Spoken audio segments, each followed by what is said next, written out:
Ok. Então, pessoal, a gente vai passar pelo projeto para psicologia científica do Freud, mas a ideia aqui não é apresentar o projeto inteiro, até porque isso seria impossível. Assim, realmente não dá. Mas o que eu gostaria, assim, que ficasse, né? E, assim, pode me interromper a hora que vocês quiserem, tá, pessoal? Para comentário, pergunta, seja o que for, tá? Porque a ideia aqui é que a gente realmente discuta algumas das coisas que estão sendo colocadas. Mas a ideia central que eu quero que vocês, tipo assim, deem uma olhada é porque muito do que eu gostaria de propor para vocês é uma visão mais experimental do Freud. Não uma visão, tipo assim, experimental do Freud no sentido de que, o Freud ia lá e fazia experimento, tipo, igual um cientista maluco e tudo mais. Não é nesse sentido. Mas é que existe um caráter muito interessante, tipo, no próprio Freud, de que ele considerava que aquilo que ele estava fazendo era muito mais uma questão de hipóteses, né? E de tentar desenvolver essas hipóteses a partir das relações que essas hipóteses criavam com o que estava sendo pensado, colocado, né? Assim, aparecendo no contexto clínico, do que realmente uma teoria assim, onde ele vai dar toda a construção da psique pra gente, né? É muito interessante porque isso é uma coisa que você vê muito do trabalho do Freud, mas não tanto no trabalho do Lacan, né? Quem já leu os dois autores pode perceber isso, de que o Freud ele sempre é muito mais aberto assim a estar errado, né? É impressionante como às vezes ele fala assim, olha, ele mesmo dentro do próprio texto dele, isso já é uma prova desse caráter mais experimental, né, da escrita, do processo de pensar mesmo, né? Olha, a gente estava com essa hipótese aqui sobre como que era tal coisa. Uma coisa aconteceu na clínica e mostrou pra gente que essa hipótese estava completamente errada, né? Então, o que que significa isso para nossa experiência clínica? Então, isso é muito interessante, é uma coisa que você vai ver constantemente o Freud dialogando com a própria obra, e sendo muito aberto quanto aos erros dele, sendo muito aberto quanto àquilo que ele estava, né, propondo, sendo muito mais assim.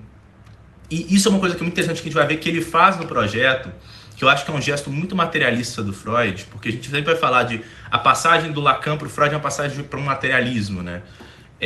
Eu acho assim que tem momentos de materialismo e idealismo nos dois, né, de certa forma.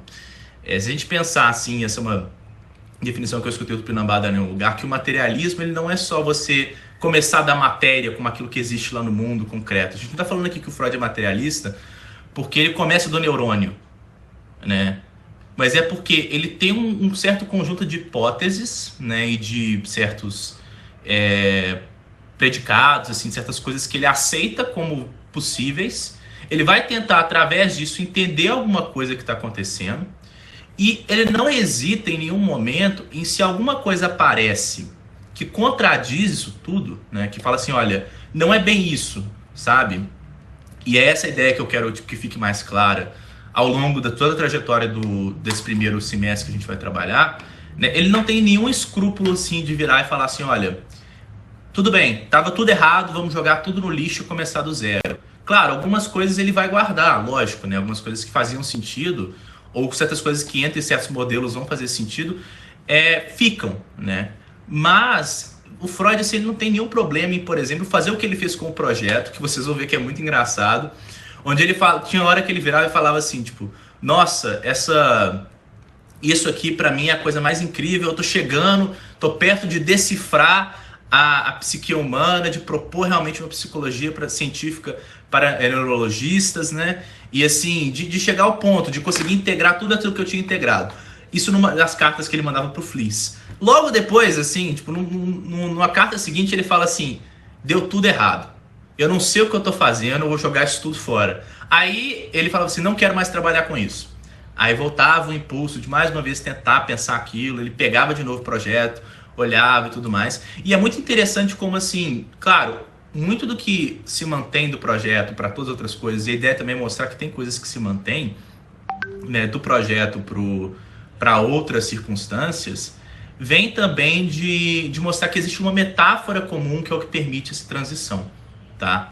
Então, assim, por exemplo, quanto ao próprio projeto é uma prova de certo materialismo do Freud, né? Porque ele estava ali investigando o neurônio, né? E ele achava que o neurônio era a base para aquilo que ele poderia pensar como psicologia realmente científica, né?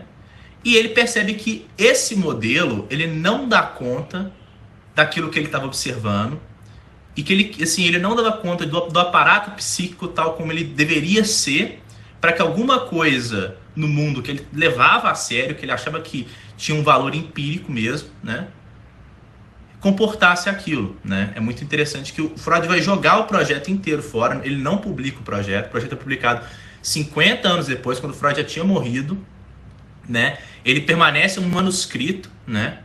E ele não teve nenhum escrúpulo em nenhum momento de, assim, perceber que aquilo estava errado, que aquilo não comportava aquilo que ele realmente queria que a psicanálise fosse, né? A gente nem estava falando do Freud psicanalista ainda, né? Nesse momento. Ele não tem nenhum escrúpulo de fazer isso e de realmente, assim, começar do zero, claro, com algumas outras coisas, a gente vai ver que isso tem a ver com a metáfora que ele vai adotar, né? Mas assim, de realmente começar do zero para tentar pensar aquilo que ele estava pensando, né? E tentar dar consistência para aquilo que ele queria realmente investigar, né? Então, acho que se a gente conseguir pegar um pouco dessa ideia, né, talvez seja já interessante, assim, porque ela é algo que, assim, a gente vai ver em praticamente todos os textos do Freud, né? Esse movimento, assim. E a gente também vai ver no Lacan, ainda que o Lacan, eu acho que ele esconda mais isso do que o Freud. No Freud isso é muito explícito, na minha opinião, assim, sabe? Na minha opinião, claro, no Lacan isso é menos explícito, né? Toda vez que o Lacan vai falar de algum autor, de alguma coisa que estava errada, ele sempre fala assim, algum idiota falou que a subjetividade ela vem da intersubjetividade. Agora a gente vai ter que passar esse seminário inteiro mostrando como não é isso. Quem que era o idiota que falou que a subjetividade vinda da intersubjetividade? Era o próprio Lacan, que no seminário 1 falava essas coisas e tudo mais. Então tem sempre esse movimento assim do Lacan, falar assim, algum idiota falou isso e normalmente o idiota era ele, em algum outro momento. Nem sempre, às vezes ele apontava os nomes também, ele não tinha muito escrúpulo com isso não. Mas é uma coisa que no Freud a gente realmente não vai ver, no Lacan a gente vai ver. Mas ainda assim eu diria que o impulso experimental está presente nos dois, e que é isso, e talvez essa seja a ideia da trajetória que a gente está tentando montar aqui. Mas tá, vamos começar realmente com o projeto, né? Deixa eu ver se... Aí. Tá, eu vou começar com essa citação que é exatamente uma das coisas interessantes, né? Ela tende a ser nada à distância desde os tempos imemoriais, mas agora que me deparei com as neuroses tornou-se muito mais próximo. Uma das coisas que eu queria pontuar é que o Freud ele faz uma aposta, né? Porque ele era um neurologista, ele era um médico, né? E ele poderia muito bem, né, ter aceitado meio que o estigma que se tinha da época quanto aos fenômenos psíquicos que ele queria investigar, né? O Freud, não é à toa que a psicanálise ela nasce das histéricas. Porque, e aqui, né, claro, tem toda essa... a gente escuta muito esse argumento de que Freud foi o primeiro feminista, por conta disso que eu vou acabar de falar aqui e tudo mais. Eu acho que é colocar um pouco a carroça na frente dos bois, né?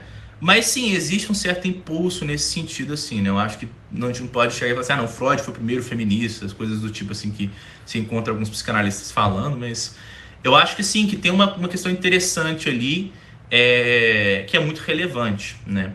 Que é o seguinte... peraí que tem gente querendo entrar. Deixa eu aceitar, né? Ô Leonardo, quando você vai autorizando aí, esse texto ele é de que ano mesmo que ele foi escrito e quando ele foi publicado? O projeto de psicologia científica, né? Ele começou a ser escrito em 1894. O Freud ele trabalhou muito no ano de 95. Até 96 tem carta dele mandando para o Fliss falando sobre, e parece que depois de 96 ele não menciona mais. E se eu não me engano ele foi publicado ou em 1945 ou 1950, foi uma dessas duas datas, assim. Então é realmente assim, tem um período muito forte onde ele vai trabalhar muito nisso, aí ele meio que vai assim, jogar fora, ele nunca mais vai voltar sobre isso. Fala que ele tentou queimar e destruir os manuscritos desse negócio, quando descobriu que tinha gente que tinha isso ainda. Então, assim, realmente ele não gostava do projeto e tal, né? E aí, à medida que as coisas foram mudando, assim, e aí hoje em dia a gente fala muito do projeto e tal, porque foi um texto póstumo. E realmente, se você olhar, tem muita coisa assim que é incipiente aqui que vai continuar na trajetória toda do Freud. Aqui a gente vai ver um certo assim, modelo mais arcaico do princípio do prazer. A gente já vê o Freud falando de catexia. A gente vai ver o Freud falando da tendência do aparato psíquico a se livrar das excitações. A gente vai ver uma série de coisas assim que fazem sentido, só que ainda a gente está numa metáfora biológica, assim, no sentido de que é realmente os neurônios que fazem isso, né? Então é interessante que assim, ainda que o Freud quisesse destruir isso, toda essa investigação dele foi muito importante, né? Para toda essa trajetória de construção da própria psicanálise, né? Então, assim, é um texto que muita gente retorna, muita gente gosta de falar e tal. Eu acho, assim, que tem um impulso interessante também de tentar construir igual eu falei, né? Levar um pouco a sério a neurose, né? Nessa época aqui vocês vão ver que, tipo assim, ele vai confundir neurose obsessiva com neurose histérica. Ele chamava os dois de uma histeria compulsiva, né? Histeria obsessiva. Então, tipo assim, não tem aqueles delineamentos, aquelas coisas assim mais clássicas que a gente vai ver o Freud fazendo depois, mas tem esse interesse, né? E aqui essa questão de ele se deparar com as neuroses, tornar-se muito mais próximo, é isso, né? É ele realmente levar a sério isso que ele tá vendo, assim, e que os modelos da época parecem simplesmente não dar conta, né? Ele tá vendo uma coisa que acontece ali, seja no espaço clínico, seja, né, nos lugares onde ele vai estudar, e que simplesmente a metáfora fisiológica pura da medicina, ela não parece não dar conta desses fenômenos, né? Mas tá. Aí ele fala: vivo atormentado por duas intenções: descobrir que forma tomará a teoria do funcionamento psíquico se nela for introduzido um método de abordagem quantitativo, uma espécie de economia da força nervosa, e, em segundo lugar, extrair da psicopatologia tudo que puder ser útil à psicologia normal. Então aqui a gente vai ver duas coisas muito interessantes no Freud também. Esse aspecto econômico, e aqui é interessante que tem essa questão da força nervosa, a gente vai ver que depois o Freud vai usar a energia, né? Mas é porque no início do século, no final do século XIX e no início do século XX, esse conceito de energia ele não era tão assim bem delimitado. Então quando se falava em termodinâmica, de força mesmo, né? De força como um movimento, de você tem uma conservação, você coloca uma certa força em algum lugar, ela se conserva e você tem uma força que se extrai de outro, né? Que é muito do que a gente pensa os sistemas termodinâmicos em termos de energia. Então daí essa espécie de economia da força nervosa, né? Já vê que ele vai realmente pensar a libido como uma forma de energia depois, e é um pouco disso. E a extrair da psicopatologia tudo que pudesse ser útil à psicologia normal, já vê uma outra característica também.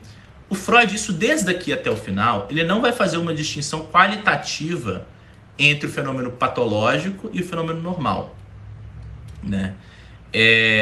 Mesmo aqui, a gente vai ver que é quase como se as duas coisas andassem juntas. No momento ele chega a falar de esse fenômeno ele é qualitativamente distinto porque ele usa um neurônio tal para fazer tal coisa, mas aí ele vai virar e falar assim: não, mas a mente normal também faz isso, só que ela faz isso em certo grau, de uma certa forma.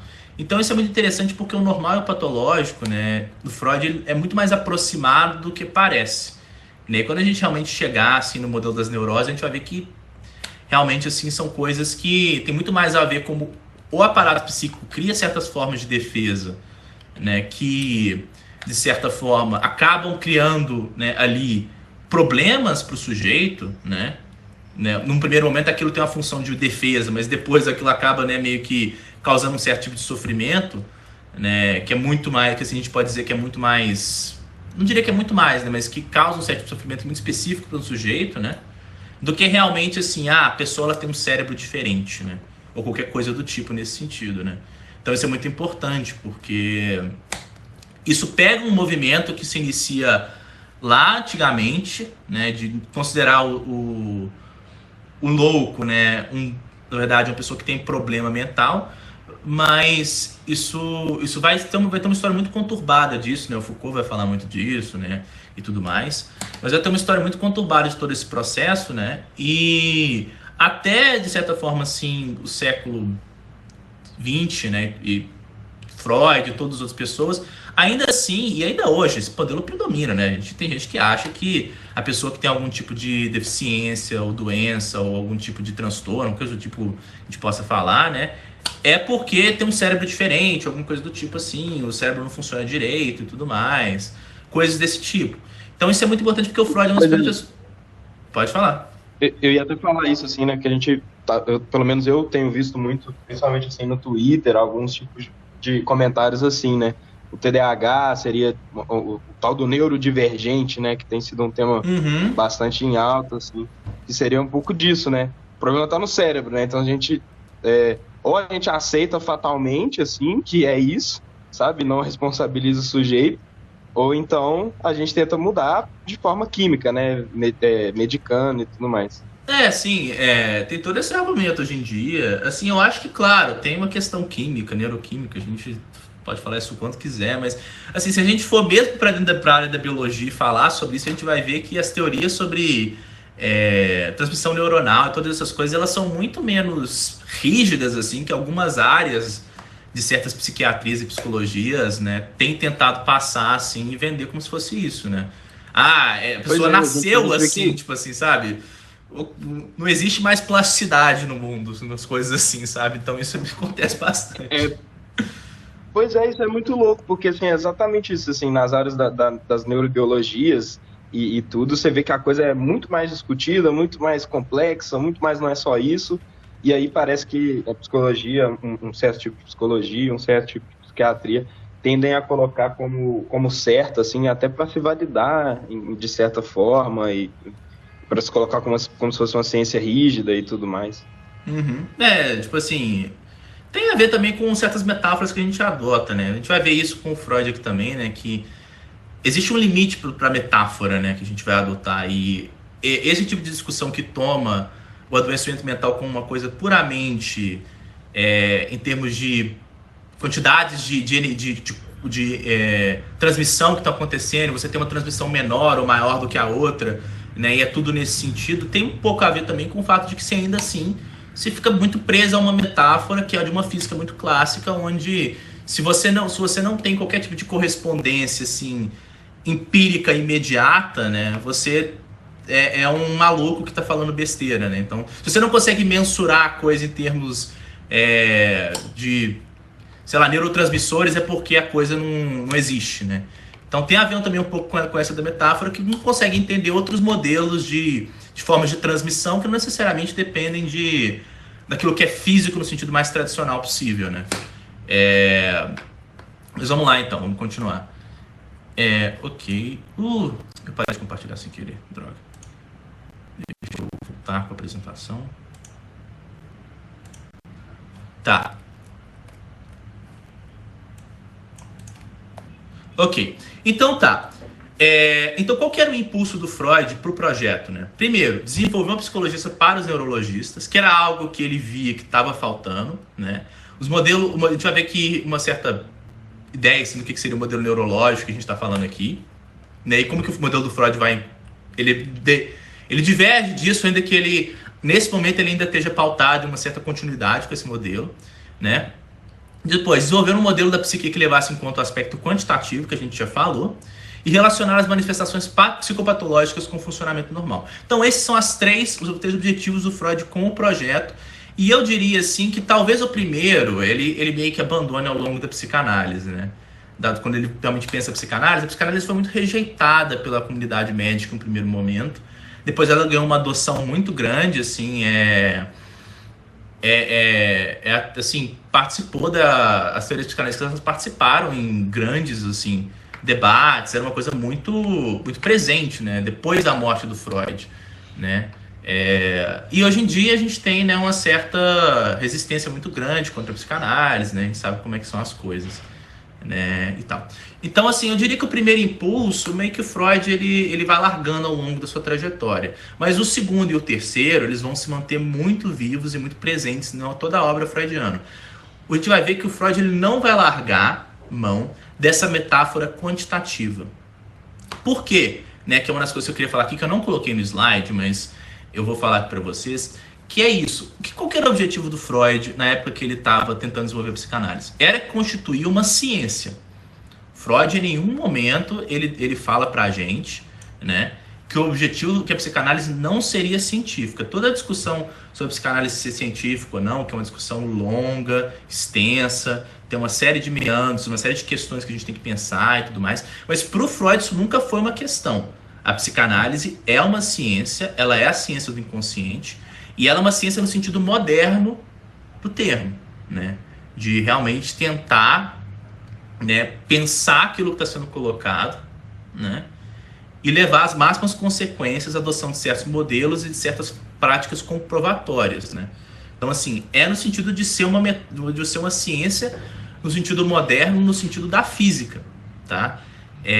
Tem um filósofo que é muito interessante, ele estava fazendo um curso sobre o Freud esses dias, e a primeira aula dele está no YouTube, mas o resto do curso eu acho que é pago, então aí não dá para ver, né? Mas ele chama Reza Negando Estéreo, eu não sei se vocês conhecem, mas ele trata um pouco disso no início do curso dele, que é exatamente essa questão de que qual era a ciência maior assim da época que o Freud realmente começa a tentar pensar psicanálise. Era a física, né?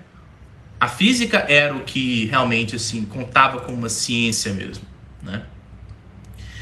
Então, não é estranho que o Freud vá até um modelo físico para tentar pensar uma base realmente científica para a psicanálise, né? Em especial nesse primeiro momento. E o que o Reza vai falar, que eu acho que assim, é fundamental mesmo, é que aquilo que permite ao Freud fazer essa conexão, porque assim, existe uma diferença entre a gente tratar de sistemas físicos e a gente tratar de sistemas orgânicos, né? Sistemas inanimados e sistemas animados, digamos assim, né? Que tem ânima, né? Existe uma diferença muito grande entre as duas coisas, né? Porque em um a gente está tratando de uma mecânica, digamos assim, simples, ainda que não seja tão simples assim, né? A gente vai ver isso depois, mas não vem ao caso para a gente agora, né? E um sistema, digamos assim, complexo que é capaz de, assim, reformular a sua própria mecanicidade, né? Ele não é só um autômato no sentido assim de que ele só faz a mesma coisa, mas ele pode remodelar o modo como ele faz tais coisas, né? Então, o que assim, a gente não pode usar o mesmo modo como a gente entende os sistemas físicos para falar dos sistemas biológicos. Até que surge uma coisa que permite criar um contínuo entre essas duas coisas, que é a primeira lei da termodinâmica. A primeira lei da termodinâmica diz pra gente que energia, né, na época falado de força, não pode ser criada do nada, nem pode ser destruída, né? E que num sistema que eles chamam de sistema isolado, que é um sistema assim, que não entra, ele nem troca nem massa nem energia com qualquer meio, a energia é constante. Então tem toda essa questão de que você tem um sistema, ele tem uma borda, e dentro desse sistema, se ele não interage com o meio, a energia dele é constante. A entropia vai tender a zero dentro desse sistema. E aí a gente vai ter nos desenvolvimentos dentro da termodinâmica, que é o seguinte: se a gente adiciona calor, por exemplo, para um sistema termodinâmico, e a gente sabe que ele é um modelo ali de um sistema que a energia é constante, um dado... É claro, isso é ideal, né, gente? Porque as coisas estão sempre em contato umas com as outras. Mas vamos supor que a gente tem esse modelo ideal, assim, que no primeiro momento ele não está em contato com nada. Se a energia dele tende a zero, e ele realmente não tem nenhum princípio entrópico, né, de ganho nem perda de quantidade de energia, porque não se perde nem se ganha, né? Quando você perturba essa coisa, quando você coloca energia nela, necessariamente você vai aumentar a quantidade de energia interna desse sistema. E esse sistema, então, vai ter que jogar essa energia fora se ele quiser manter, né, o equilíbrio que ele estava. Tá? Então, essa metáfora é o que vai permitir ao Freud trazer essa questão quantitativa para dentro da análise da psique. Tá? É isso que o Freud... essa questão, né, essa metáfora, esse modelo, né, de que você tem realmente ali... Peraí, gente, deixa eu só fechar o WhatsApp aqui, porque ele tá pipocando. Ok, pronto. Né, eu acho que tinha que deixar alguém entrar também. Deixa eu ver se tem alguém para entrar aqui. Não, tá. Mas esse princípio assim que vai permitir ao Freud fazer tudo isso, tá? E assim, eu diria que o Freud, essa metáfora ela é muito clara quando a gente está falando do projeto, porque aqui a gente está falando realmente de energia neuronal. Os neurônios eles são carregados com o que o Freud vai chamar de Q, que é uma quantidade de energia, uma quantidade positiva. Esses neurônios eles vão, em certo sentido, ele vai chamar do princípio primário, que é a tentativa desses neurônios de dar fuga a essa quantidade de energia que chega dos estímulos externos, né? E dar fuga para isso, para que o sistema se mantenha a zero. Daí a tendência que ele vai falar, né? A tendência do aparato psíquico, do sistema nervoso, nesse caso aqui, de manter uma quantidade zero, de tender a zero de energia, que, por sinal, é a mesma coisa que ele vai falar do aparato psíquico, que a tendência do aparato psíquico também é tender a zero, só que ele não vai mais falar de energia, ele não vai mais falar de neurônio, ele não vai falar nada disso. Ele vai falar de libido, né? E a libido ela é uma coisa diferente da energia no sentido tradicional, da termodinâmica, mas percebe que a metáfora ela permanece? Toda a metáfora do aparelho psíquico do Freud tem essa ideia de que aquilo que aumenta o nível de tensão, né?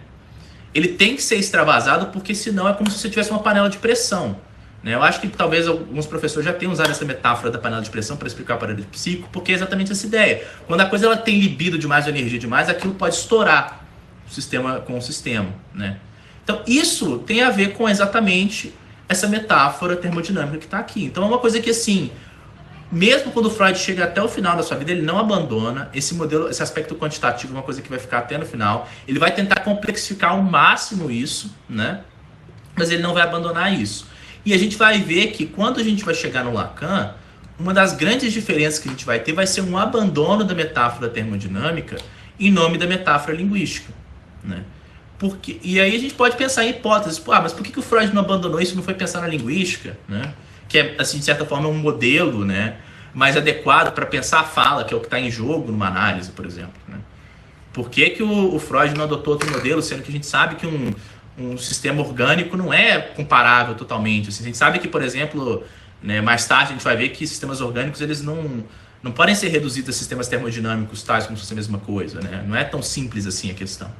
Assim, a gente pode criar várias hipóteses, mas eu acho que é porque esse desenvolvimento de uma ideia, de uma troca de informação, né, e de uma certa forma de comunicação entre coisas, né, e de uma metáfora que explicasse como certos processos, né, que a gente não necessariamente consegue ver, né, o que está acontecendo, a gente não consegue olhar de dentro, assim, a gente não abre um sistema termodinâmico, a gente não precisa abrir um sistema termodinâmico para ver o que ele faz.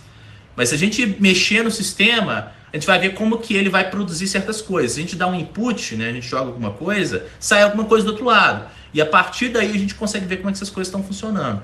Eu diria assim que vai precisar de um certo esforço, de uma série de outras ciências, né, para tentar chegar a um certo modelo que capture aquilo que o Freud quer capturar, né, mas que reposicione isso de uma outra forma para talvez melhor acomodar, né, algumas das questões que mesmo no Freud vão ser problemáticas, né. Essa questão do modelo quantitativo, por exemplo, é uma questão que assim, leva a muita polêmica, porque lacanianos não vão gostar tanto dessa ideia, né? Mas certos freudianos ainda gostam. Então, tem toda essa polêmica que está envolvida, né? E eu acho que tem a ver com isso, com essa metáfora que o Freud ele não abandona, né? Mesmo quando aquilo mesmo quando e em certos momentos até contra esse certo movimento materialista do início, né? Que é exatamente isso de eu vi uma coisa que não se enquadra no meu enquadre, eu vou jogar fora aquilo que eu tenho e vou tentar de novo, vou escolher uma outra hipótese, uma outra série de enquadros, eu guardo aquilo que funciona, aquilo que não. Quando eu encontro algo que se apresenta resistência, né, eu tomo aquela resistência como sinal de que alguma coisa realmente ali está eficaz, né? Eu consigo capturar alguma coisa, mas outra não, né? Então, de certa forma, essa relutância em abandonar o modelo termodinâmico, em nome de talvez uma complexificação, né, disso, vai ser uma das coisas que vai fazer o Freud a permanecer nesse mesmo impasse e alguns impasses aparecerem para ele também, né? Então tá. Aí aqui eu queria colocar exatamente isso aqui, que eu meio que esquematizei isso aqui para a gente poder ver, né? Isso é na carta ao Fliss. Eu queria apenas explicar a defesa, mas quando dei por mim, estava tentando explicar algo que pertence ao próprio núcleo da natureza. Tive de elaborar os problemas da qualidade, do sono, da memória, em suma psicologia inteira. Agora não quero mais ouvir falar nisso. Isso aqui é uma coisa interessante, né? Porque é exatamente isso.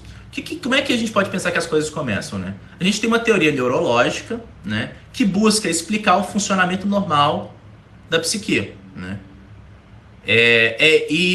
O que não é normal, né? O que é patológico? O que é patológico é porque o normal é disfuncional, é uma disfunção do normal. Então, o seu cérebro funciona bem, você é normal. Se o seu cérebro não funciona bem, você é anormal, né? Era a teoria, assim, é a teoria da degeneração, por exemplo, né? Que é uma teoria que o Kraepelin, por exemplo, vai propor e ele vai manter. Que a ideia é o quê? As funções mentais elas vão se degenerando e é por isso que você tem a questão patológica. Só que a gente viu que para o Freud isso não dava para explicar o patológico. Por quê? Primeiro, a gente tem casos de pacientes histéricos, por exemplo, onde a pessoa ela passa por um tratamento e aquele sintoma desaparece. Não era uma degeneração? Como é que a degeneração ela voltou ao normal? E sem que você fizesse qualquer tipo de intervenção medicamentosa, qualquer tipo de intervenção física na pessoa. Só de você sentar e falar, né? E isso já existisse, o tratamento pela fala, ele não era ainda como o Freud vai desenvolver e tudo mais, mas ele existia em alguma medida nessa época, né? E que isso dava resultado, né? Então, assim, tentar explicar as coisas por meio de degeneração parece que não dá conta do fenômeno, né? Outra coisa, acontece uma coisa muito interessante nos casos de histeria, que é quando você tem uma compulsão histérica, né? Ou seja, o corpo se torna um significante, um sintoma, né? Ou um signo para aquilo que a doença quer expressar, né? Um signo da doença, uma marca que expressa a doença, né? Que expressa alguma coisa psíquica, né? O corpo atuando como uma forma de expressar alguma coisa que é psíquica, né? Que não consegue ser expressada de outra forma. Você ia ver casos onde, tipo assim, você olhava para as inervações, você olhava para o corpo físico da pessoa e você não conseguia achar uma causalidade. Pessoa, por exemplo, que parava de falar. A pessoa, ela levava no médico, o médico olhava, via tudo mais, e não tinha nada de errado com o aparelho fonador. Né? Ou a pessoa que tinha uma paralisia de uma parte do corpo onde não tem inervação. Então não tem como você ter uma paralisia só daquela parte daquele corpo. Se tivesse ter uma paralisia, seria de uma parte maior, mas só daquela parte, não tem como.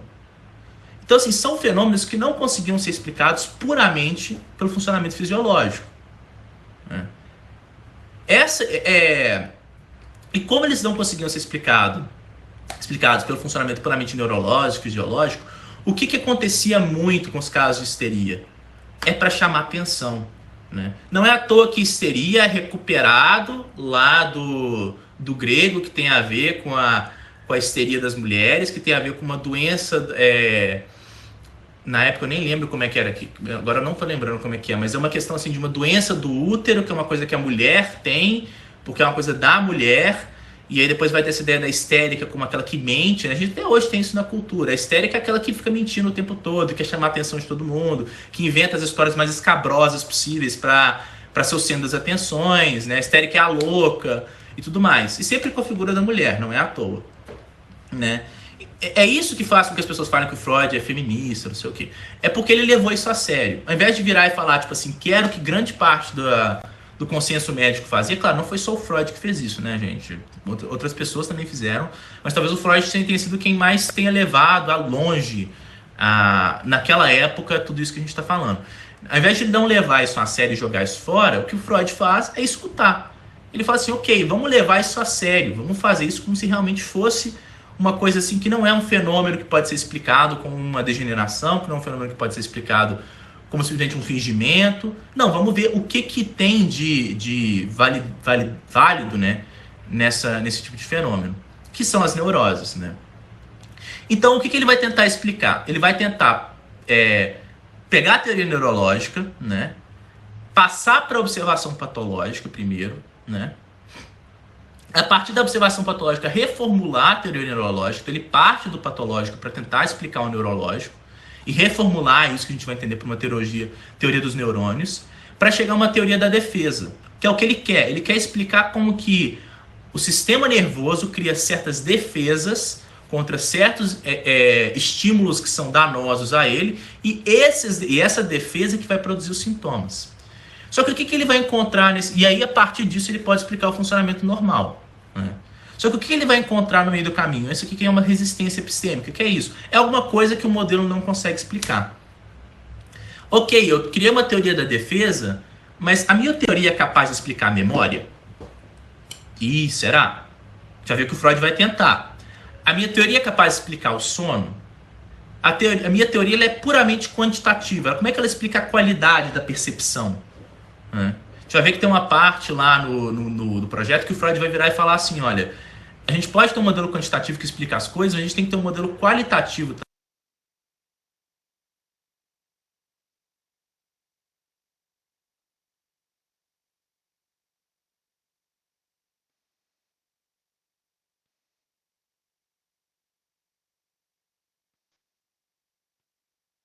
Continuar falando.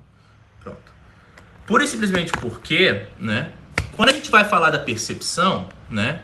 Quando a gente vai realmente falar dessas coisas, o que vai acontecer quando a gente fala da percepção? A percepção é qualitativa, né?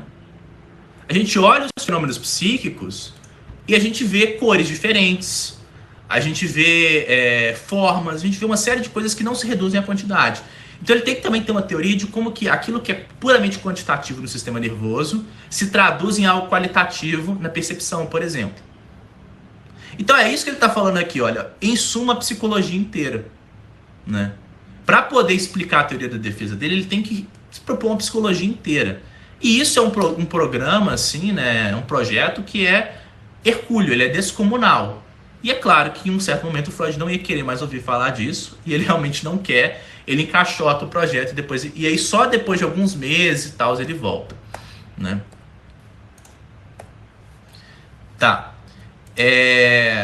Ok, aí algumas coisas aqui, algumas questões, que é o porquê que a histeria para ele é um fenômeno que não consegue ser explicado, né? Primeiro, ele vai falar que a histeria ela é marcada por uma compulsão exercida por ideias excessivamente intensas. Essa questão da intensidade das ideias ela é muito importante, porque é algo que vai se manter tanto no projeto quanto depois. A questão da intensidade ela é muito importante, porque a gente acabou de ver que o modelo ele é quantitativo, né? Ele vai falar que a emergência da ideia excessivamente intensa acarreta consequências que, por um lado, não podem ser suprimidas e, por outro, não podem ser compreendidas, né?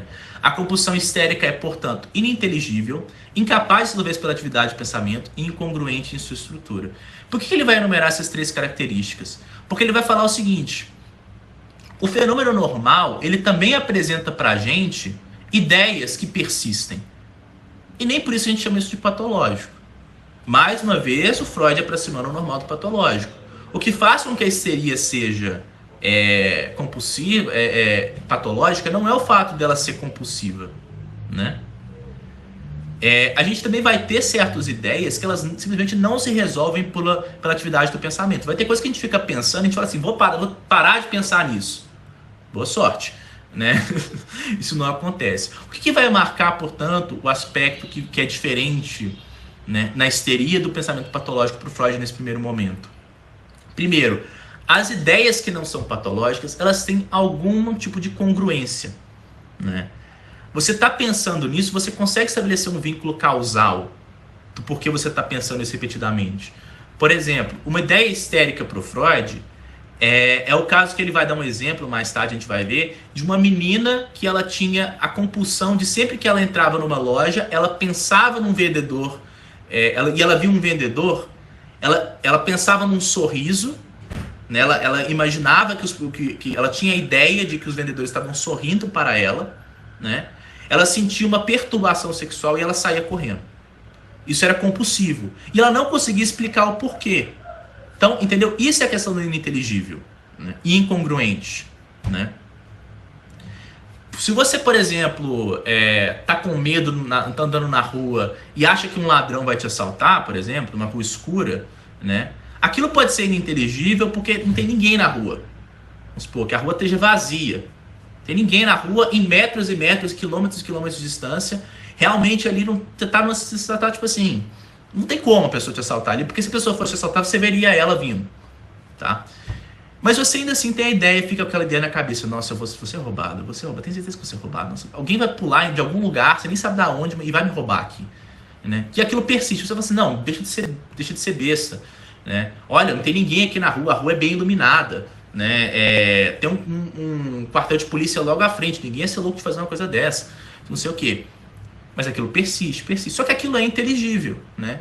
É congruente com a sua experiência, né? Porque você tá numa rua, você tem um medo, aquilo foi desenvolvido, né? Você tem notícia no jornal que fala que quem anda na rua à noite vai ser assaltado. Aquilo é congruente e inteligível. A compulsão histérica não é. Então isso é uma das coisas que o Freud tem que ser capaz de explicar, né? Então aqui ele vai falar, a persistência da compulsão é, pois, patológica, indica uma neurose simples. Aí aqui ele vai fazer exatamente isso, né? O histérico que chora por causa de A não percebe que isso se deve à associação de A com B, sendo que B não desempenha o menor papel em sua vida psíquica. Nesse caso, a coisa foi completamente substituída pelo símbolo. Em suma, A é compulsiva e B está recalcada, né? A expressão excessivamente intensa aponta para características quantitativas. O processo patológico é um processo de deslocamento, tal como vimos a conhecer nos sonhos, ou seja, um processo primário. Então aqui é basicamente o que eu estava falando. Ele não consegue perceber que o motivo dele da compulsão histérica, no caso da menina do riso, a gente vai ver, foi porque quando essa menina era jovem, já estou adiantando as coisas que estão lá no final, mas já vou adiantando aqui. Quando essa moça era jovem, o que aconteceu foi que ela foi abusada em uma loja de conveniência por um vendedor. E naquele momento ela não conseguiu processar o que tinha acontecido, né? O Freud vai falar aqui, né, de uma prematuridade, de uma precocidade biológica mesmo, tá? Em termos da sexualidade. De certa forma, o Freud vai manter essa ideia de que essa incapacidade de processar alguma coisa da experiência que é sexual, né, e para o Freud o trauma ele tem a ver com a sexualidade, ele é devido a uma certa prematuridade, uma prematuridade do aparelho psíquico, uma prematuridade dele para lidar com certos impulsos que são muito extensos, uma prematuridade para lidar com a sexualidade, tá? E é algo que, por exemplo, é um dos impasses, porque se a gente está falando de um aparato psíquico que é puramente biológico, a gente tem que ser capaz de explicar isso. A explicação da prematuridade não é que ela tem que ser capaz de explicar em termos de prematuridade, a gente pode explicar de outra forma, mas a explicação por uma certa prematuridade, uma certa, não diria deficiência, mas ainda o aparato psíquico ele ainda não aprendeu a lidar com aquela quantidade enorme de libido, aquela quantidade enorme de excitação, né? Faz sentido explicar por isso. Quando a gente abandona essa metáfora, a gente vai ter que pensar outras formas de explicar isso. Mas o interessante aqui, né, é exatamente isso. Então, nesse caso dessa menina, ela tinha sido abusada. Como ela não tinha assim a capacidade ainda de elaborar aquilo em termos da sua própria experiência, a gente está falando de uma menina de 6, 7 anos, na época que o Freud vai falar, eu acho, né, mais ou menos isso. É uma, assim, que não tem essa experiência do que é isso, né? Ninguém nunca falou para ela que isso é um abuso, né? Entende? Então é uma coisa assim de um momento que é muito delicado, porque à medida que essa pessoa esteja sendo abusada, ela não tem nem a capacidade assim, de elaborar a extensão do que é esse abuso, né? A extensão da violência que foi gerada contra ela. É uma coisa que fica ali a ser processada, ela não consegue dar um contexto para isso. E aí o que vai acontecer? Essa associação, isso vai ficar meio que suspenso, né? Até que em um outro momento, quando isso se repete, né? Quando algo dessa situação se repete, né? Isso vai ser elaborado. Só que isso vai ser elaborado por meio de uma desassociação entre aquilo que resistiu à elaboração no primeiro momento e a forma como aquilo vai ser elaborado depois. A gente vai ver que isso aqui é muito interessante, porque isso aqui se aproxima demais do Lacan. A coisa foi completamente substituída pelo símbolo. É impressionante como o Freud ele nunca mais vai dar, né, essa definição aqui do recalque, de uma substituição, de uma metáfora, de certa forma, a gente pode falar. Ele nunca mais vai dar essa definição. Né? O recalque sempre vai ser a dissociação entre o afeto e a representação, e aí uma outra representação toma conta para liberar uma parte do afeto. Né? Então, quando a gente vier no modelo do aparelho psíquico, realmente a gente vai ver que tem a ver com isso. O recalque tem a ver com o fato de que o afeto não é recalcado, mas a representação é. Então, você meio que troca as coisas, né? Um outro afeto se associa... O afeto se associa a uma outra representação e é daí que você tem a liberação, né, de uma ideia patológica. Mas aqui não é bem isso, né? Aqui a gente tem realmente uma ideia de uma substituição simbólica. O que é realmente muito interessante. Mas isso aqui é muito importante. O processo patológico é um processo de deslocamento, né? Isso do deslocamento é essencial, porque é um dos processos primários do inconsciente. Essa ideia de deslocamento ela vai se manter até o final da trajetória freudiana. Que a ideia é o quê? Que você desloca, né, uma ideia que é danosa, que a gente também vai ver em termos de dano, que é danosa, que é danosa ao ego, né? Você desloca isso para uma ideia que desloca essa quantidade. Aqui a gente vai falar de quantidade de energia. No outro a gente vai falar em afeto. Mas aqui, no caso do projeto, a gente vai falar que a gente desloca essa quantidade de energia por meio de um processo de inibição, né? A gente inibe aquele trajeto neurológico. Então, tipo assim, os neurônios, eles fazem trajetos neurológicos. Eles se ligam. E aí, quando você tem uma descarga muito grande, né, os neurônios, eles são permeáveis e impermeáveis. Então, alguns permitem que passe mais energia, outros não. E à medida em que você vai tendo grandes descargas de energia, grandes passagens, isso vai criando facilitações, né? Porque quanto maior a descarga, mais os neurônios que são permeáveis precisam se modificar, mais os permeáveis precisam fazer certa coisa para que aquilo passe, né? Então, quando você tem uma descarga muito grande, aquilo cria uma facilitação. Então, quando você tiver uma repetição, né, de uma circunstância, de uma situação, né, aquilo vai levar a essa facilitação que vai percorrer um caminho neurológico, né, um caminho assim neuronal para o Freud, que vai ser extremamente danoso ao ego, né, porque ele vai repetir exatamente aquela sensação de desprazer, aquela sensação ruim que aconteceu anteriormente, por conta dessa facilitação. O Freud vai falar em termos de memória, em termos de facilitação de caminhos neuronais. É isso que é a memória no projeto, né? As coisas vão ficando facilitadas e você vai ter todo esse processo, né? Então, o que vai acontecer, né? Ele vai chamar dos neurônios do ego, que são um certo tipo de formação, eles vão inibir, através de jogar certa quantidade de energia, aquela passagem, né? Então eles vão deslocar. Só que o que acontece é que aquilo passa de alguma forma, né? Só que ao invés daquilo continuar e seguir por aquele caminho, aquilo vai ser deslocado por um outro. Eu vou passar aqui, só para mostrar para vocês, tem um esquema, tá aqui no final, é esse aqui. É exatamente disso, né? No caso dessa moça, né, que aconteceu isso, foi exatamente isso, né? Os vendedores, né, criavam a repetição, né, daquilo que aconteceu, né? Ela lembra que era um vendedor que abusou dela e riu. Isso aqui é a mesma situação, então isso aqui vai se repetir, né? Só que aí ele vai falar que tem uma diferença muito interessante, porque o ego, ele se treina, né, para evitar que certas descargas que ele sabe que vão gerar desprazer, que levaram a facilitações muito grandes, que permitem a passagem de grandes quantidades de energia, né, vão ser problemáticas. Então, por exemplo, assim, a memória, ela tem a ver exatamente com uma capacidade do sistema de guardar certos caminhos que passam e tudo mais, né? E aí, quando se repete esse mesmo estímulo que vai levar a esse mesmo caminho, o ego vai lá, o ego, no caso, é um conjunto de neurônios, tá? É interessante ver essas coisas. Ele vai lá e descarrega uma certa quantidade, né? E essa quantidade que ele descarrega inibe aquele trajeto, né? Ele inibe aquele trajeto, o que permite, então, que aquele trajeto não seja tomado. Só que o ego, ele faz isso para percepção, né? Então ele inibe, né, a passagem da percepção. Nesse caso aqui, né, o que é problemático? É a ideia, né? É o fato de que essa ideia ficou não elaborada, ela não conseguiu ser descarregada e ela ficou catexada. A catexia para o Freud no projeto nada mais é do que quando um neurônio ele armazena energia, quantidade, porque ele imagina que ele pode usar isso depois, né? E ele não joga isso fora, tá? Então, quando você tem essa repetição dessa instância dos vendedores, o que vai acontecer aqui, né?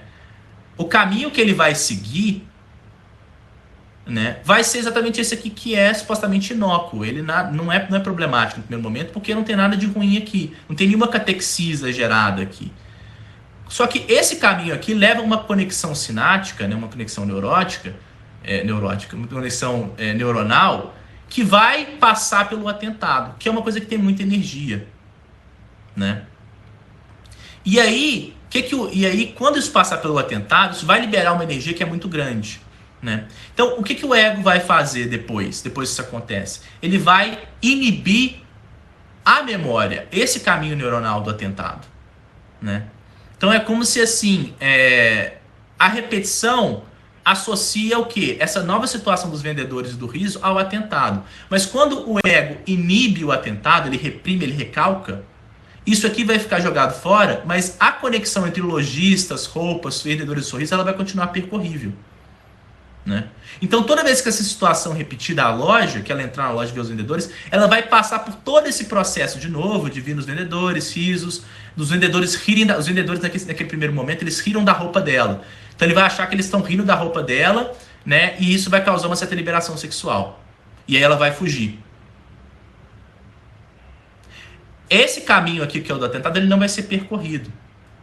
E aí o que acontece então?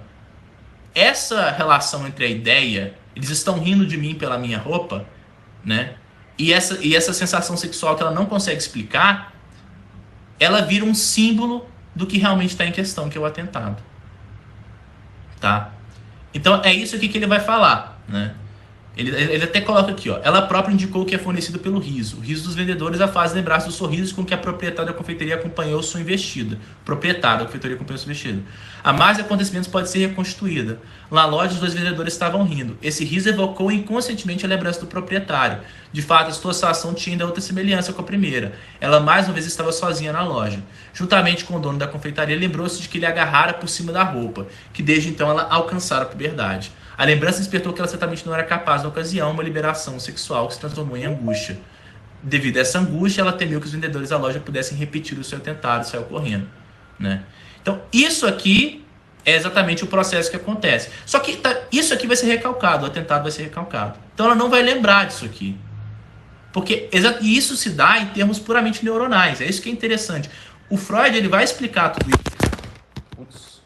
O Freud, ele vai explicar tudo isso depois em termos pulsionais e tudo mais, libidinais. Aqui ele está explicando isso em termos puramente neuronal. É muito interessante o malabarismo que ele vai fazer para tentar explicar essas coisas todas.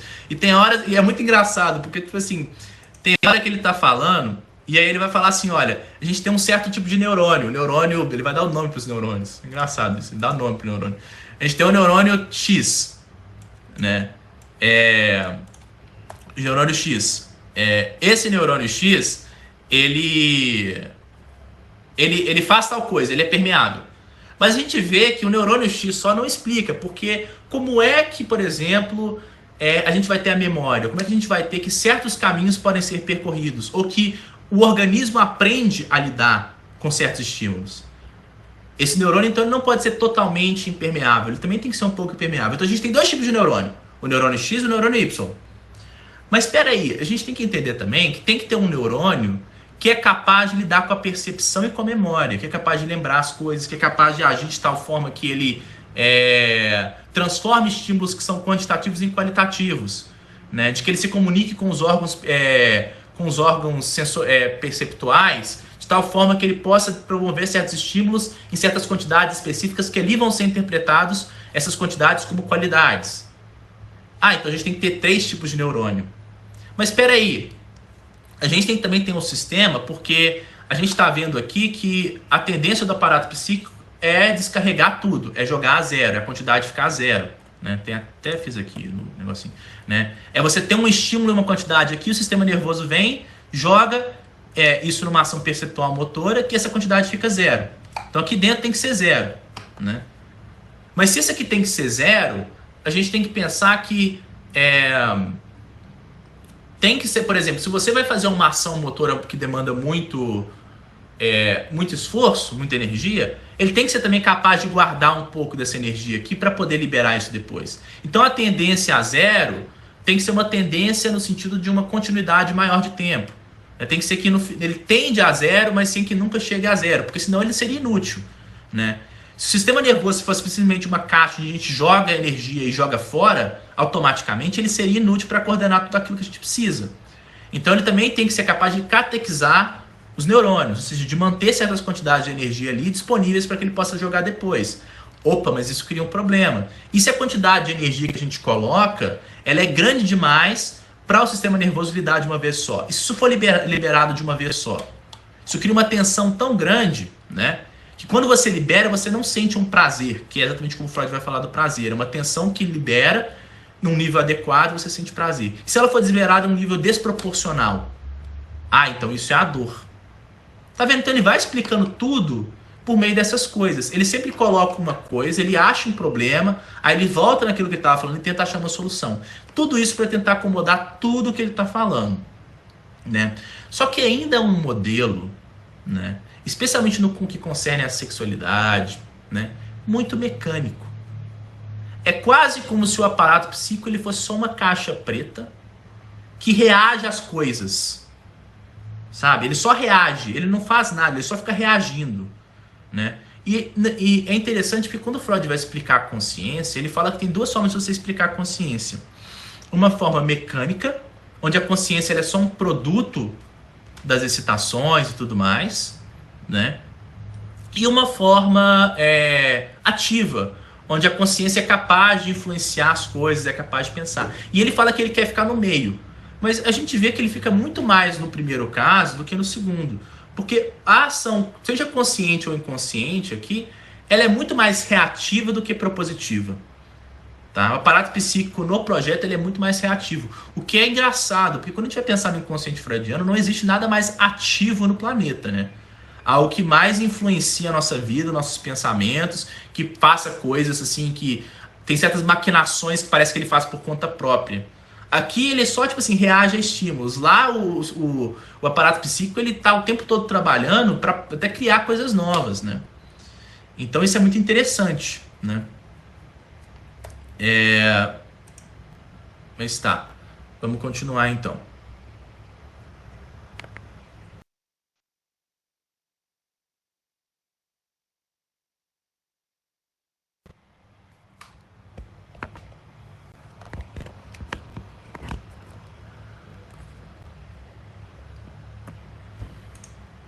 Ok, né? Aí tem uma outra coisa que é interessante aqui. Isso aqui é importante, tipo assim, aqui que é o que eu falei, né? Ele precisa tolerar a manutenção de um acúmulo de que... Oi.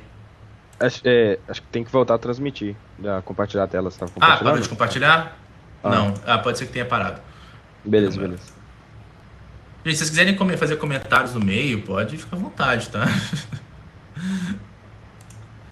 Tem duas apresentações aqui. Tá dando pra ver agora?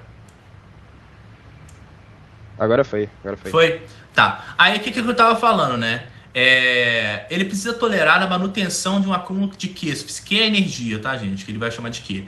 Que é suficiente para satisfazer desejos de uma ação específica, né? Então é exatamente isso, né? Isso é a catexia para o Freud aqui. Se tem um estímulo, esse estímulo tem que ser capaz de ser aguentado aqui dentro, sem que o aparelho exploda, né? Para que então ele possa ser liberado em uma coisa que seja útil. De novo, não faça... Assim, percebe que é um problema você ter uma metáfora que explica, por exemplo, como que a gente se move, como que a gente pensa e tudo mais, que era a metáfora neurológica, que, claro, ela não conseguia explicar a histeria, mas não faz sentido nenhum Freud chegar, pegar uma coisa que explica só a histeria. Por isso ele tem que explicar a psicologia inteira, né? Ele pode, por exemplo, com aquele exemplo que a gente falou lá, explicar a histeria inteira, mas se ele não conseguir explicar como que o aparato, o sistema nervoso aqui no caso, ele é capaz de guardar energia, né? Porque certos estímulos são muito fracos, né? Então, ele é capaz de guardar a energia dos estímulos para então produzir algo que exige maior dispensa de energia. Se ele não conseguir explicar isso, por exemplo, então o projeto dele não é um projeto realmente de uma psicologia completa, né? Que é o que ele propunha, tá?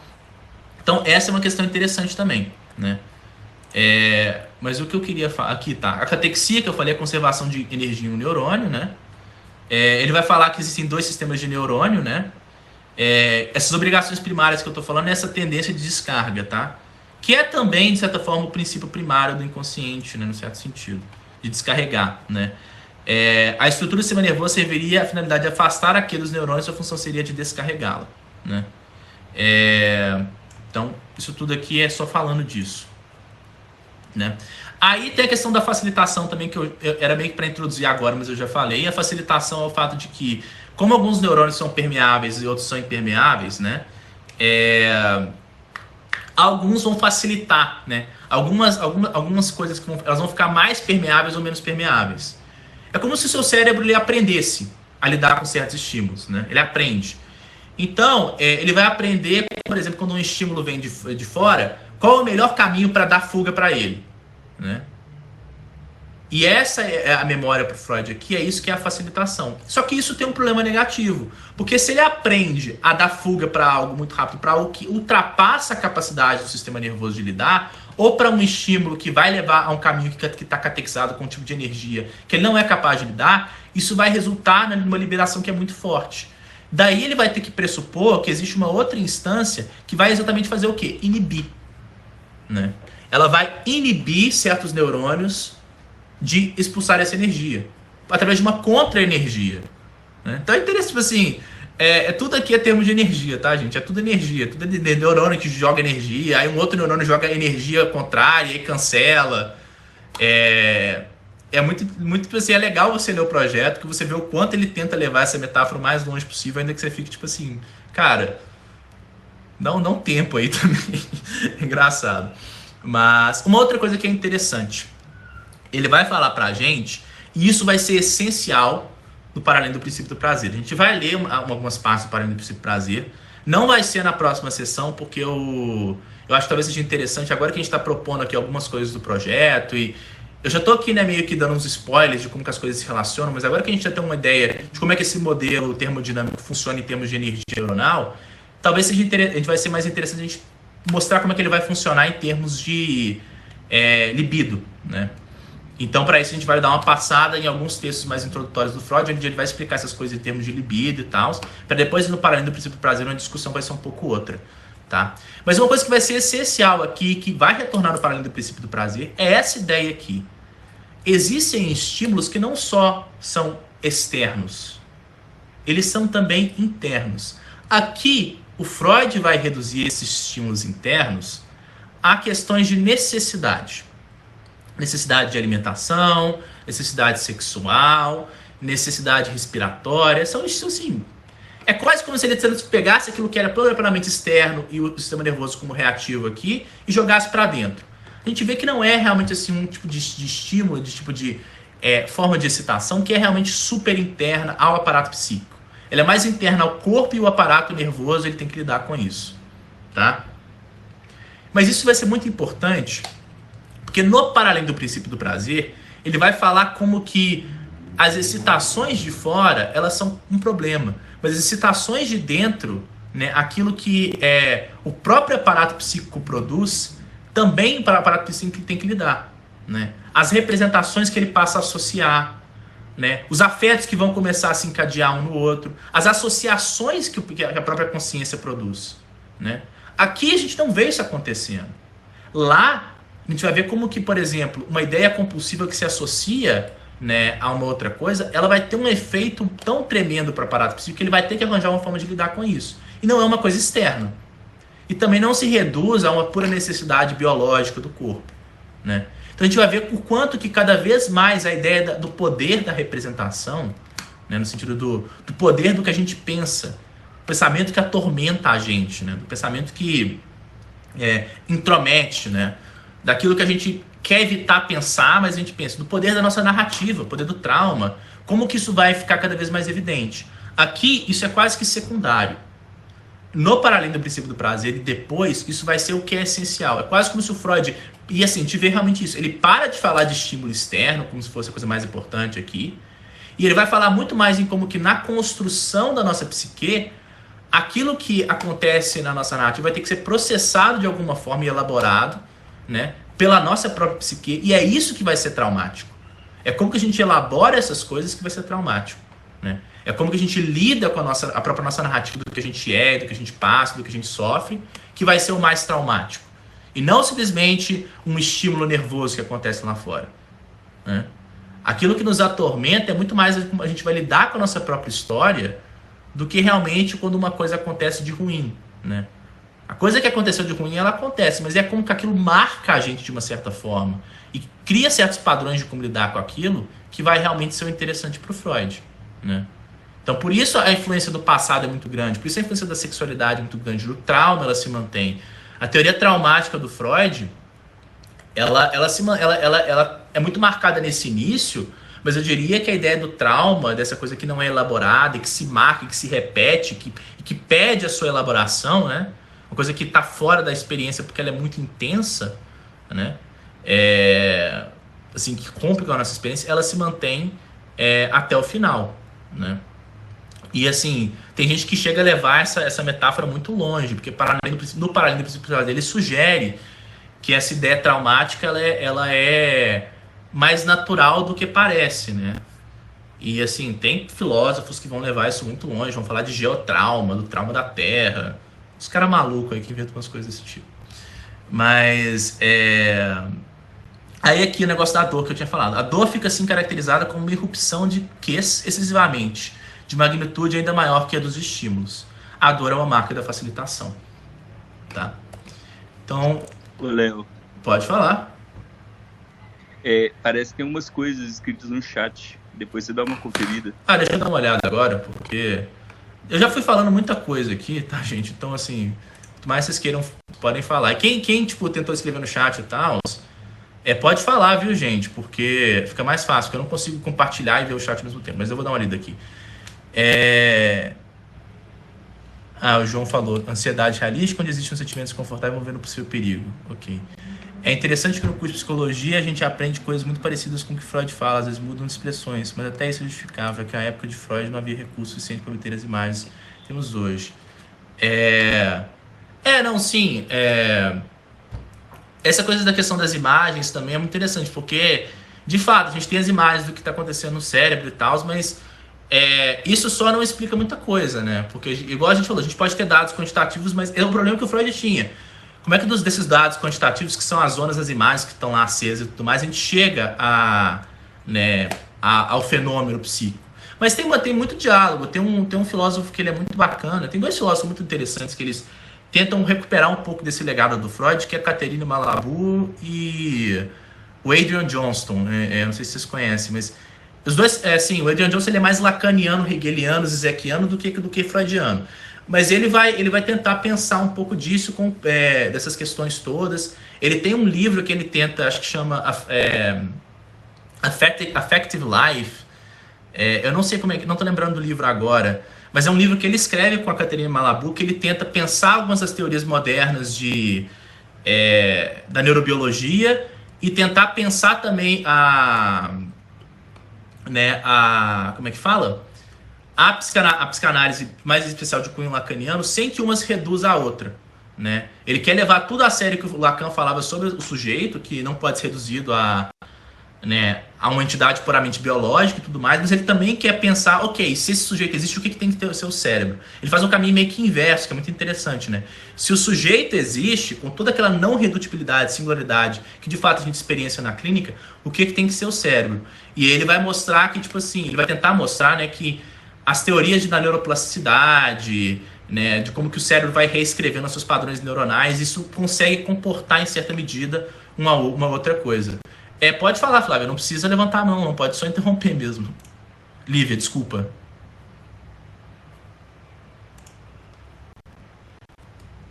Oi? Lívia?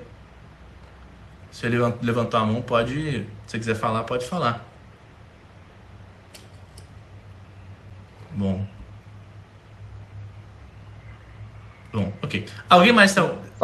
Pode falar. Léo, falando nisso, assim, outro dia eu tava ouvindo um podcast sobre psicanálise e ciência, assim, e...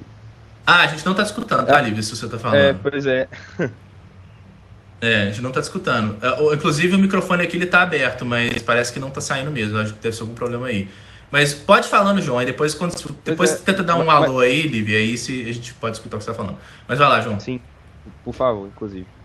E aí, e o doutorado de uma das entrevistadas no podcast era exatamente assim, dentro dessa área da psicanálise e da biologia, de uma certa retomada assim, do projeto do Freud, da descrição topológica mesmo do aparelho psíquico. Uhum. E a ideia é justamente essa, assim, de que a psicanálise necessita de uma certa psicologia, que o Freud, né, recorre muito aos textos da psicologia, assim, até o mesmo Wundt e tudo mais, ao longo dos escritos, até para como você disse, fazer uma coisa completa, né? Não só descrever um mecanismo histérico, mas assim, dar uma certa substância ali de um funcionamento normal para descrever o patológico e com essas fronteiras borradas mesmo, assim. Uhum.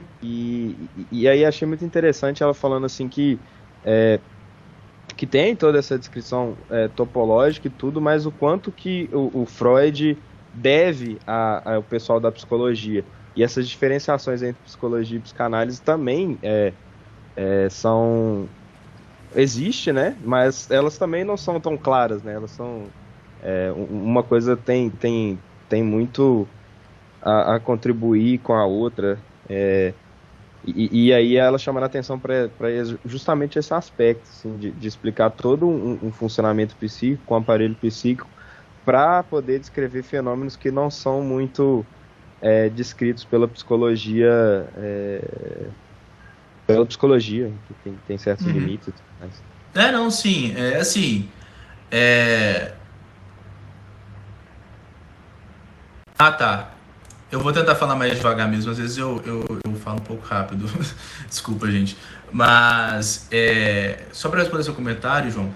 Não, sim, assim, o Freud, ele não esconde muito que ele é devedor, né? Assim, ele sempre vai citar as fontes dele, é uma coisa que o Lacan, por exemplo, não faz. O Lacan, ele não... Vocês pegaram um seminário do Lacan, parece que ele tirou tudo da cachola dele. Assim, é raro você ver o Lacan falando bem de alguém, né? Quando ele vai falar de alguém, você prepara que é para falar mal. Às vezes até do próprio... Ele só fala bem de duas pessoas, né? O Freud é ele mesmo, né?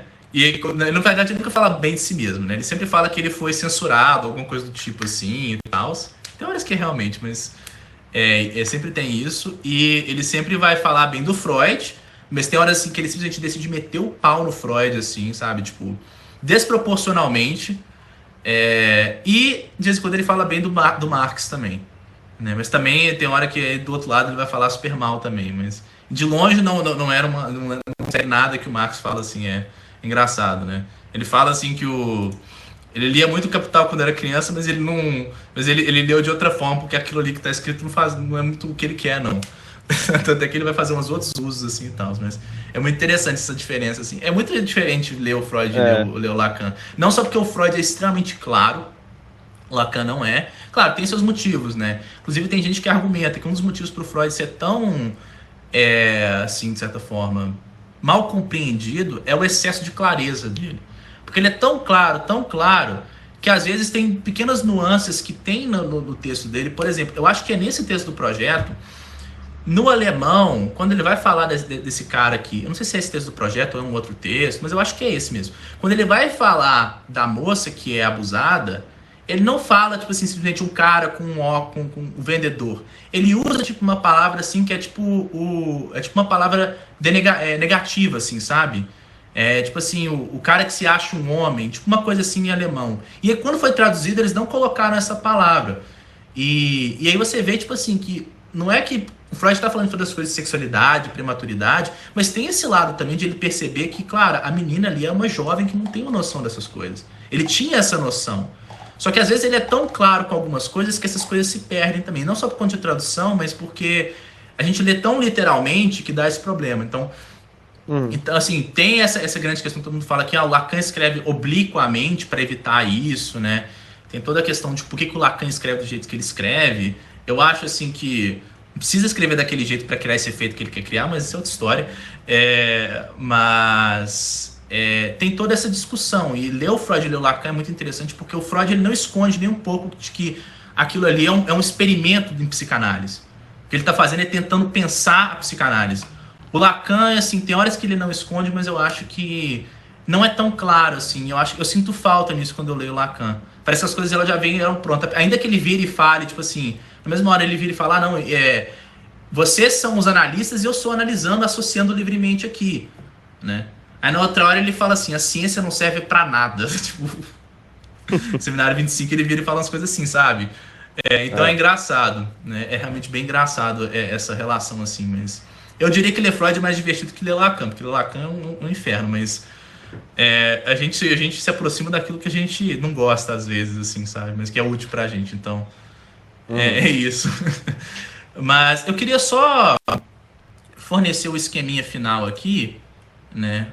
E tentar dar uma explicada nele, só pra gente poder entender, porque eu acho assim que a gente explicou muita coisa do projeto, não vai dar pra gente apresentar tudo, é claro, nunca foi a intenção. E aí, se vocês tiverem alguma dúvida, mandem aqui, mas a ideia central que eu queria passar, eu acho que talvez tenha ficado claro, é primeiro, essa ideia da metáfora energética que vai se manter, né? Segundo, essa ideia de que o aparato psíquico ele é uma forma de lidar, né? Nesse primeiro momento aqui com a energia e tal, com os estímulos. No próximo momento eu digo uma forma de lidar, de produzir, de lidar com a própria psique humana, com a subjetividade, né? Aqui a subjetividade ela realmente não entra em jogo. Depois ela vai entrar muito fortemente, o aparato psíquico vai ser uma forma de lidar exatamente com isso. De lidar com o fato de que a subjetividade produz coisas com que ela não pode lidar. De que a experiência vivida ela produz certas intensidades, né, com qual ela não tem condições de lidar ainda. Né? Eu acho que isso talvez seja o essencial. E isso é possível ele fazer essa passagem de um para o outro, mantendo certos conceitos. O princípio do prazer a gente vai ver que ele mantém a ideia de que realmente a facilitação que o sistema nervoso vai buscar repetir é a facilitação do que causa prazer. Ele vai falar isso pra gente aqui. A dor é o quê? É um excesso de tensão que é liberado muito rapidamente, né? E o aparato psíquico não tem como lidar com aquilo. Então é uma facilitação que é grande demais. Eu posso compartilhar assim, eu mando lá no grupo, tá, gente? Mas assim, ignora os esquemas, porque é só uma tentativa de esquematizar. Isso aqui pode estar totalmente errado, tá, gente? Mas isso vai se manter, por exemplo. A ideia da catexia como uma forma de você colocar uma certa quantidade nesse caso aqui, de energia, né? De que num neurônio vai mudar depois para você ter um investimento libidinal num objeto. Né? A ideia do objeto que também não aparece, gente. Olha só, não falou em nenhum momento de objeto. Né? Tem uma hora que o Freud fala de objeto aqui, que é o que ele vai falar o seguinte, né? Quando você tem a facilitação, o que você vai tentar repetir, né, da experiência de prazer não é a experiência igual, né? Não é uma nova, não é a nova. Você vai tentar repetir a memória. E a memória nunca é igual, né? Então, quando você tentar repetir, você nunca vai chegar àquilo que você quer. É a ideia do objeto perdido. Isso aqui aparece aqui. É muito curto, é muito rápido como aparece, é muito secundário, mas a ideia de que o princípio de certa forma, a gente tenta repetir as experiências prazerosas, que são impossíveis de serem repetidas, porque o objeto ele é ideal, ele é experienciado, ele fica marcado como uma memória, um traço minêmico, né? E você tenta repetir exatamente aquele traço tal como ele aconteceu antes, isso é impossível, que é muito importante para o Freud depois, né? E que é extremamente importante para o Lacan. Isso aparece aqui, mas é tão pormenorizado que a gente até esquece quando a gente está falando. Isso vai aparecer aqui, né? A ideia do deslocamento como um mecanismo fundamental, onde o aparato psíquico ele desloca, né, de uma coisa para outra. Mas você ainda não vai ter, por exemplo, a condensação, que é o fundamento fundamental dos sonhos, né? Onde você vai condensar as coisas numa imagem. Você não só desloca um afeto para uma outra imagem, né? Aqui, no caso, você desloca uma quantidade para outra, né? Lá quando a gente está falando do aparato psíquico, na interpretação dos sonhos, a gente vai falar de outras coisas. E é interessante você notar, porque a interpretação dos sonhos, eu acho que ela é finalizada em 1899. Isso aqui foi escrito em 1895. Então, assim, são 3, 4 anos de diferença. E a gente vai ver que você vai ver que não tem referência a neurônio no último capítulo da interpretação dos sonhos. Ele não fala, não é de neurônio. Ele jogou fora tudo que ele for de neurônio, mandou queimar, inclusive, se alguém achasse. Então, assim, mas a gente vê que quem escutou o que eu estava falando aqui e já leu o último capítulo da interpretação dos sonhos, deve estar pensando assim, pô, tem muita coisa que é igual. Ele vai falar que a percepção, que está aqui nesse esqueminha que eu até coloquei, até compartilhar para vocês aqui. Cadê?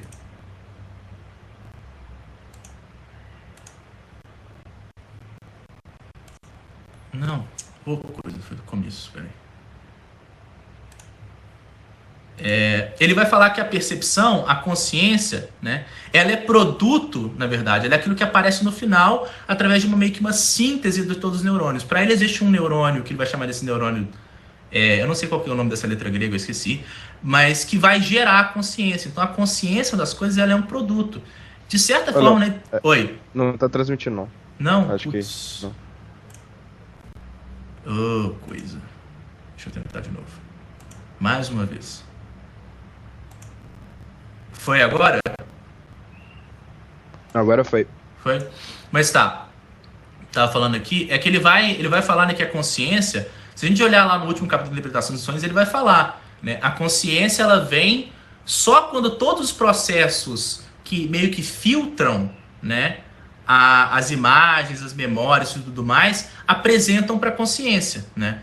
A gente vai ver que a consciência é o último produto no aparato psíquico do Freud. A gente tem a percepção, o inconsciente com as barreiras que ele vai ter, o pré-consciente, e aí você vai ter então a consciência, né? Ele vai fazer ele faz é um retângulozinho com duas setas, né? Uma seta de entrada e uma seta de saída, e aí tem lá ICS, PCS e CS. Aqui a consciência também é a última coisa. Ela vem através de uma série de processos de deslocamento e tudo mais, e de transformações de quantidade em qualidade que vão gerar consciência, né? Ele vai falar da inibição, que, é claro, quando a gente for colocar mais para frente, a inibição ela não vai ser isso aqui, ela não vai ser um neurônio que vai jogar energia para vai estar catequizado, ele vai jogar energia para que esse outro neurônio não jogue a energia dele, né? A inibição é outra coisa, né? Mas tem essa noção também de que a inibição ela é uma forma do ego recalcar, né, certos conteúdos que são problemáticos para ele, de inibir que isso apareça, né?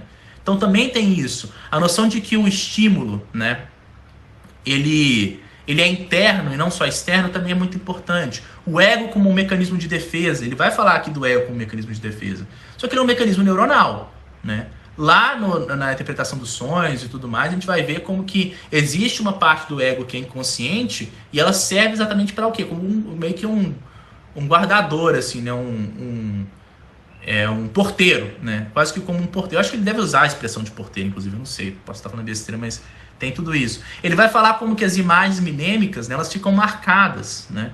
Elas criam traços que então vão levar a repetições e tudo mais, e reelaborações. Então tudo isso está presente, né? E por que isso se mantém de certa forma presente? Exatamente por isso, porque a gente tem uma metáfora, né, que é essa metáfora termodinâmica, que fica desde o início até o final do Freud. Ele vai tentar transformar isso de diversas formas, mas é uma metáfora assim que se permanece, tá?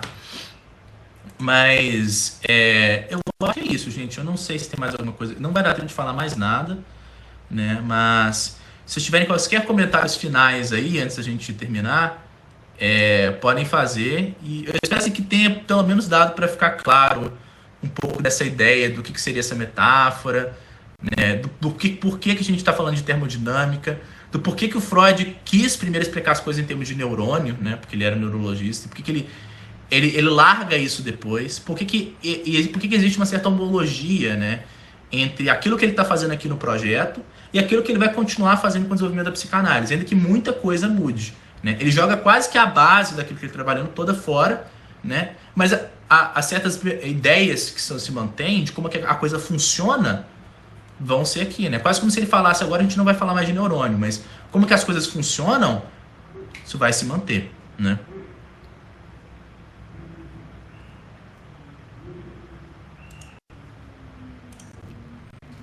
Então, se alguém tiver algum comentário final, pode ficar à vontade, a gente tem mais um tempinho, mais uns 2, 3 minutinhos. Mas se não tiver, então a gente vai se encontrar na próxima semana. Eu vou selecionar, na próxima semana não, né? Na semana que vem. A Lívia escreveu alguma coisa aqui também. Eu tinha lido que ela tinha pedido para mandar os slides. Esse processo do que vem do exterior e do que vem do interior. Isso mesmo. Isso. Mas eu vou mandar os slides lá também, tá, gente? Mas, de novo, os esquemas podem estar completamente errados. Não usem isso para colar em prova se alguém cobrar o projeto, por favor. Peguem os esquemas do Freud, porque eles estão certos, pelo menos. Ainda que eu acho que eles são muito confusos, que são só uns rabiscos, assim, que ninguém entende nada que está escrito. Mas é isso, gente. Alguém tem algum comentário final antes de a gente se despedir?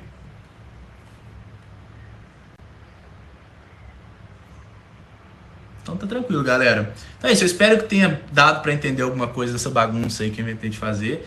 Eu vou selecionar o texto ainda para a gente poder ver na próxima sessão, mas a ideia vai ser agora transportar algumas das coisas que a gente viu aqui para o modelo psíquico do Freud, que realmente é o que a gente vai trabalhar, né?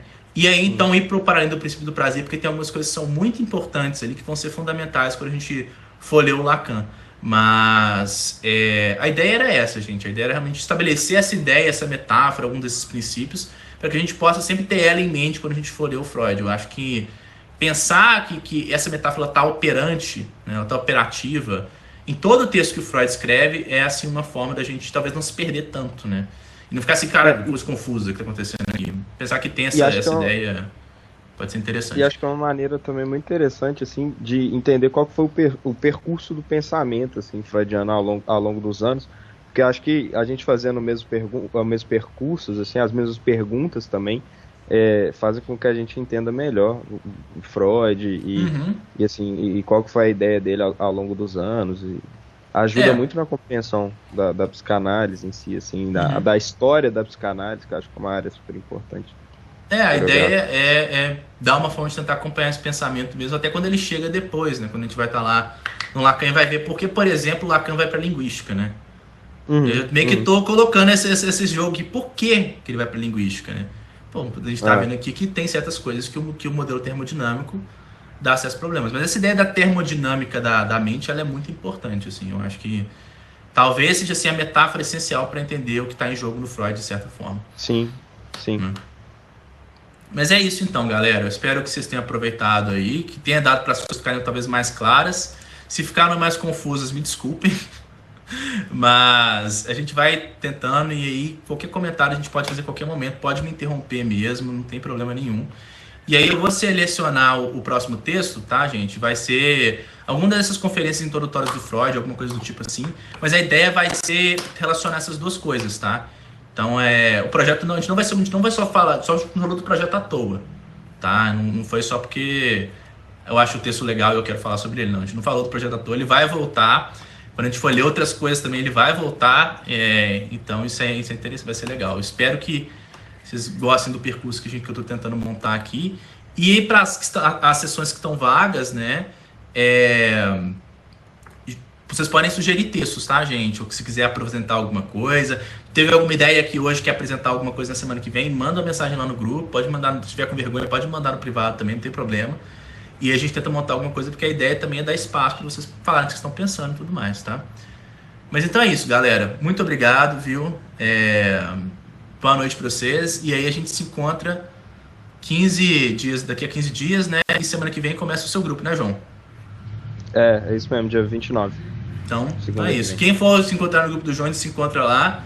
Quem for se encontrar no grupo, que daqui a 15 dias a gente se encontra lá também. Então é isso, galera. Até mais. Tchau, gente. Valeu, Até mais.